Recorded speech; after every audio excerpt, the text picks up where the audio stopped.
大家好，欢迎来到学识 Plus。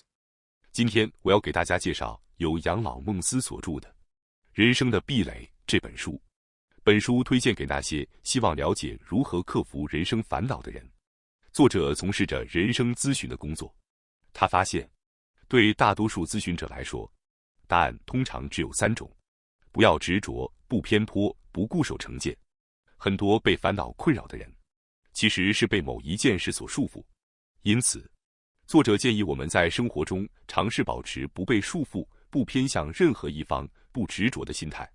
人生中没有人可以避免遇到壁垒，关键在于如何去克服它，或者如何巧妙地绕过它。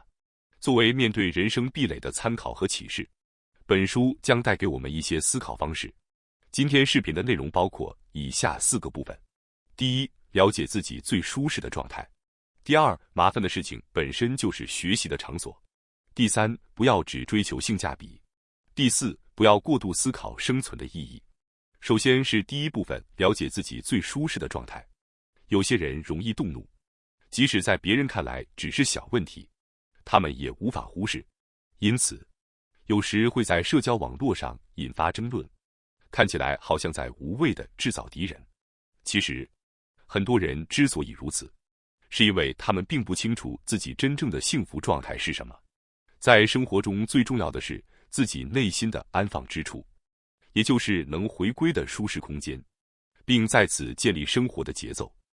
而这一切的核心，就是饮食。作者称之为自足的思想，也就是认为创造自身的幸福状态是最重要的。即便是思考政治或社会问题，从个人层面出发，也应该以这一点为基础。在舒适的环境中生活，对心理健康自然有益，但并非每个人都能做到。许多人总是把注意力放在别人身上，抱怨、积累压力，故意卷入复杂事物而愤怒、争论，结果思维脱离了日常生活的实际。那么，什么样的状态对自己才是舒适、幸福的呢？或许很多人并未认真思考过。在这方面，猫似乎更聪明，他们会把自己置于最舒服的环境中，一旦找到就静静地躺着。作者认为，面对社会问题时，带入情绪本身就是错误的。社会问题只是事实而已，虽然不同人感受到的重量不同，但在讨论时带入情绪毫无意义。有人可能觉得，关注社会问题并因此愤怒的人显得更有责任感、更认真，但作者并不这么认为。之所以愤怒，是因为问题未解决，而如果有简单的解决方法，问题早已解决。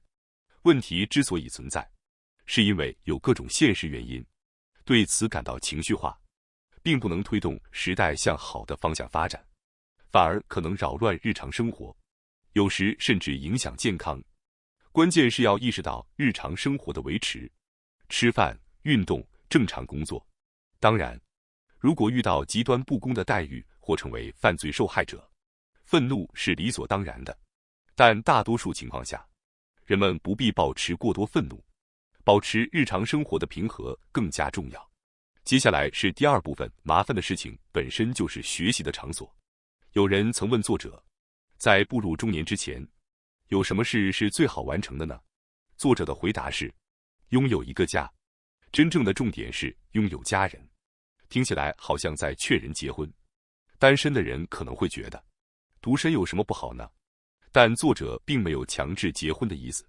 更准确地说，他想表达的是，最好有一个属于自己的社区，拥有与他人的联系。换句话说，最好承担一些责任，而不是让自己孤立漂浮于社会之外。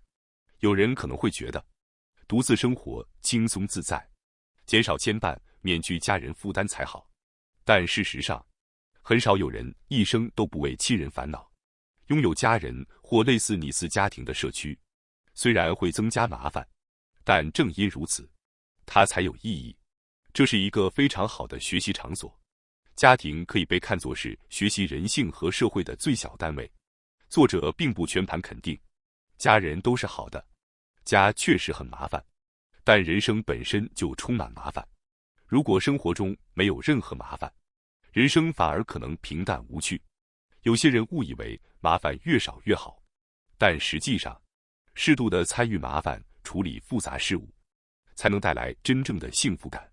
例如，当别人请求帮助时，虽然麻烦，但如果认真去做，最终会对自己有益。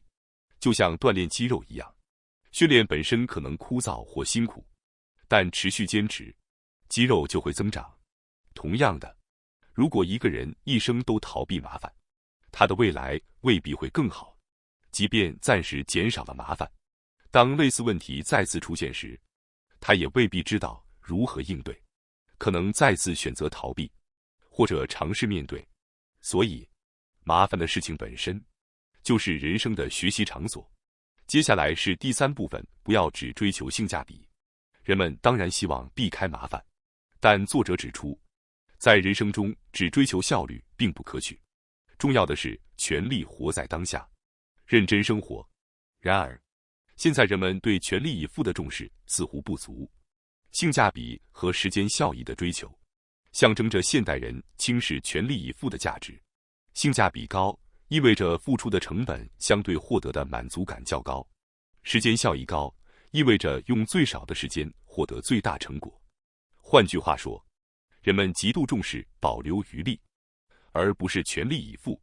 全力投入某件事反而被视为吃亏，这种思维让作者无法理解。若能有机会全力以赴，那本身就是值得感激的事情。与他人比较自己的性价比、时间效益，有何意义呢？作者自己在工作上尽量不以性价比或时间效益为第一考量，只要能接受的工作就去做。虽然随着年龄增长，需要考虑体力，但有需求的工作意味着社会需要，同时也能让自己了解现实世界。他并非勉强自己，而是在其中感受到某种生存的意义。性价比和时间效益或许并不高，事情也不一定会成功，但既然接下来了，就尽力而为。事后无需过度反思或自责，因为思考已发生的事情无济于事。总有人习惯事事反思，纠结过去。作者认为，这类人可以尝试轻松一点的生活，面对过去的痛苦经历，并非一定要正面面对才能前进。适当逃避或回避也是一种方法。如果这样能让自己心情愉快，日子能过得轻松，那就足够了。最后是第4部分，不要过度思考生存的意义。作者表示，有时会被问到，人的生存意义是什么呢？对此，他的回答是，活着就活着呗，没什么办法。之所以会去思考这些问题，是因为闲得无聊。如果您全心投入在某件事上，就没有多余的心思去考虑生存的意义。想象一下，当您正专心看电影时，有人突然问您，你觉得生存的意义是什么呢？您大概只会觉得烦吧。然而，当今社会似乎不认可活着就活着的想法，总有人会说，不能这样，要认真思考生存的意义。但试图为一切事物寻找意义，或者认为所有事物都能被解释清楚，是错误的。不仅是人类，所有生命的存在，其实就像自然发生的现象，生了就必须活下去而已。城市里的一切似乎都有意义，道路、电线杆、广告牌，但自然界的事物未必如此。走进山林，你无法解释眼前万物存在的意义。如果习惯了城市生活，脑子里只关注自己创造的世界，就容易误以为一切都有意义。这是一个大误解。如果您的思绪总是纠结于生存意义，那么最好尝试改变这种状态。首先要做的是，寻找让自己投入、感到快乐的事情。童年的体验在这里很重要。如果小时候曾全心投入过游戏或某件事，长大后就更容易寻找类似的投入体验，因为您知道那种感觉值得追求。与其纠结不休，不如全力投入在工作、志愿活动或兴趣爱好中。关键是认真生活，找到自己舒适的状态，从这种日常开始，逐步建立自己的生活节奏。毕竟，寿命总有尽头，人生的痛苦和烦恼，也只能算作在此之前的忍耐，而其中的快乐，则会成为我们生活的调味。